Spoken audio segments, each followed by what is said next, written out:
Hello, my name is Hunter, the movie reviewing pony, because when it comes to cinema, humans cannot be trusted.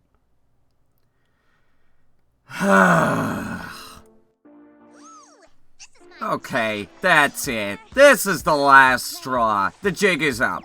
I'm gonna come out with it. This has to be said. I'm sick of Equestria girls. Now, I know that I praised the last two movies for actually being decent, but at this point, the jig is up. The whole reason the Equestria Girls leg of the My Little Pony franchise exists is so that Hasbro can compete with Monster High. And that's not working out. People aren't just going to buy your dolls instead just because you made dolls. What if they buy both? You know, that's always a possibility. They can buy both. It's ridiculous to me. Hey, you know what? I'm not going to defend it any longer. Sure, I'm going to point out the things that it got right, but I'm going to no longer support this franchise. Don't make another one. On that point, Equestria Girls Friendship Games. Given that introduction, you could probably figure out my opinion of this movie. Oh, don't get me wrong, it's not bad. It's just nowhere near good. It falls under another one of those movies that nobody asked for, but they made anyway for the insane amounts of merchandising. This one didn't even have a limited theatrical release. This was a straight-to-TV movie. And on TV on one of my least favorite channels, nonetheless, Discovery Family. I think the majority of the fandom can agree that we want this show off of Discovery Family. They don't know what to do with the show. They have about as much of an idea as what to do with this show as the writing team knows what to do with Spike. And as I said in the Rainbow Rocks review, expanding this leg of the franchise is just ridiculous. Is it actually worth the money that it takes to dish these out every year? And Lord knows that some of the characters' designs are just... Also, what's up with Cadence's face? I don't think one of these characters wasn't designed to be horrifying looking. They look like Bratz dolls who have a skin condition and they wear boots that literally go up to their knees. I'm not even emphasizing there. Look at it, it's ridiculous. So yeah, I'm no longer looking at this in a positive light. I'm looking at this and trying to find every single flaw. But before we get into those flaws, and believe me, I compiled quite a list, let's talk about what this movie actually did right. By the way, this is going to be extremely spoiler heavy, so if you don't want any spoilers, I suggest you turn this off right now. Now believe me, there's not a whole lot right with this, so don't be surprised if this section doesn't last very long. For starters, it picks up pretty decently as to where the last two movies left off. We don't have any idea of how much time has actually passed since the last movie, but for this movie we don't really need that. Also, the Twilight from the Pony universe literally has zero contribution to the plot whatsoever. Yes, this is a good thing, hear me out. It gives the feeling that this leg of the franchise is finally trying to sever itself from the Ponyverse. Now, Ponyverse Twilight does appear very vaguely at the very end of the movie, but it is in zero ways plot relevant. The only connection that they seem to be maintaining is this book that Sunset Shimmer uses to communicate with Twilight, which sort of gives off a Dear Princess Celestia letter type of deal. It's a bit of a stretch, but it's enough to keep it grounded to its roots. The plot of the movie is also pretty straightforward enough. It's nothing too overly complicated. You want it to be easy for kids to get behind a plot, and this is a kids' movie, despite all of the ridiculous references that the show has been making recently. And let's be honest, some of the new character designs, for what they have to work with, they're actually pretty decent. There are some exceptions to this, such as Cadence, or Luna, and Celestia, but everyone else was pretty decent looking.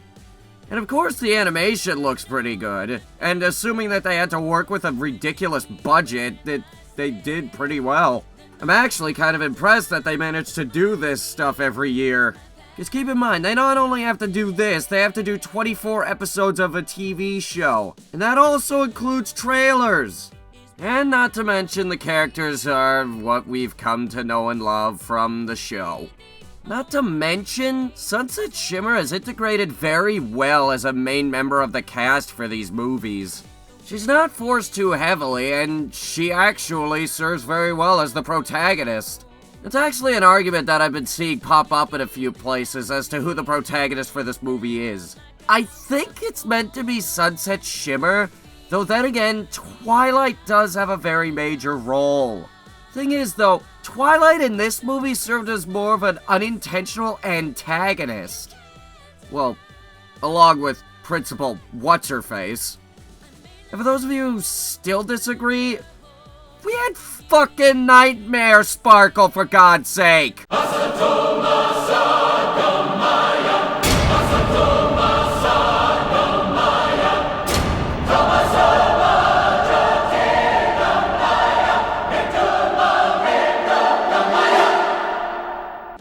Anyway, that's about where the positives behind this movie end, and so now we're gonna get into the negative stuff. And this goes way beyond my problems with some of the song lyrics in this movie. Seriously, can you come up with some better lyrics than na na na na na na na na na na na na na? First of all, I'd like to talk about Flash Sentry. Oh my Celestia, Flash Sentry. It just makes me want to go.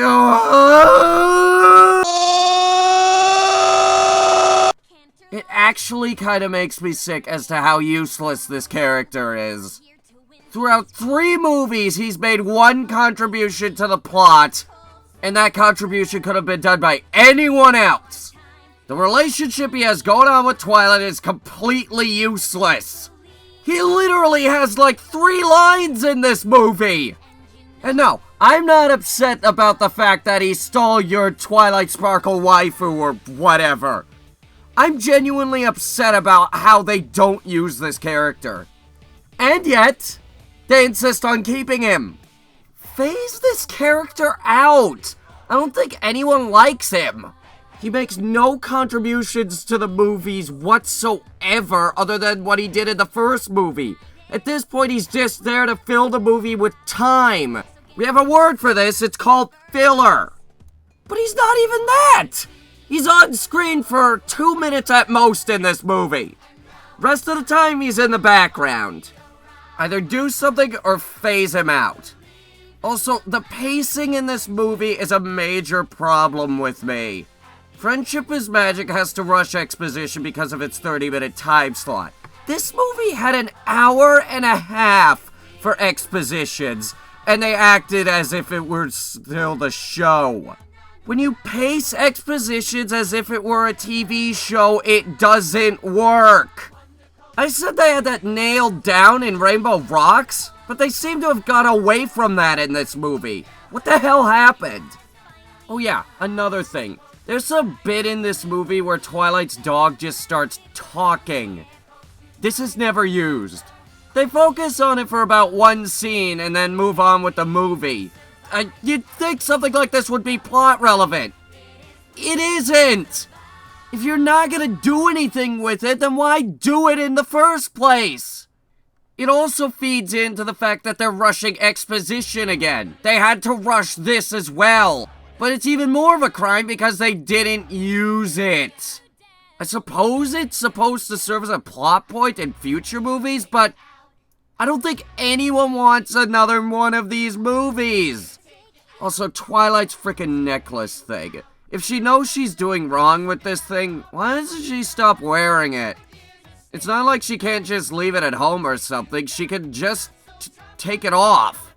It makes no sense. This thing literally creates interdimensional rifts that summon giant plants, and after that, she still decides that, yeah, it's a good idea to wear this thing. I also need to talk about the villain for this movie. And then there's this asshole. Man, that's way too soft. Let me try that again. And then there's this asshole! And you know what? That's the thing. She's an asshole. She's not all-powerful or has some sort of magical artifact that gives her any sort of advantage. She's just an asshole. Well, granted, you're doing the best with what you have, but maybe she's too much of an asshole. I mean, at times it just gets to the point where it's just awkward how much of an asshole she is. She's the most overconfident piece of shit I have ever seen, and it gets to the point where you wonder why Canterlot High puts up with these games every 4 years. It's like they just do this every 4 years expecting something different, but every time she's just an asshole. Oh, and they don't hide it. Celestia and Luna see that she's an asshole.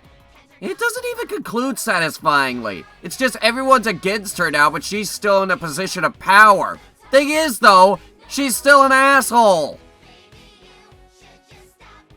Another thing, I cannot be the only one who predicted that Twilight would transfer over to Canterlot High at the end of the movie.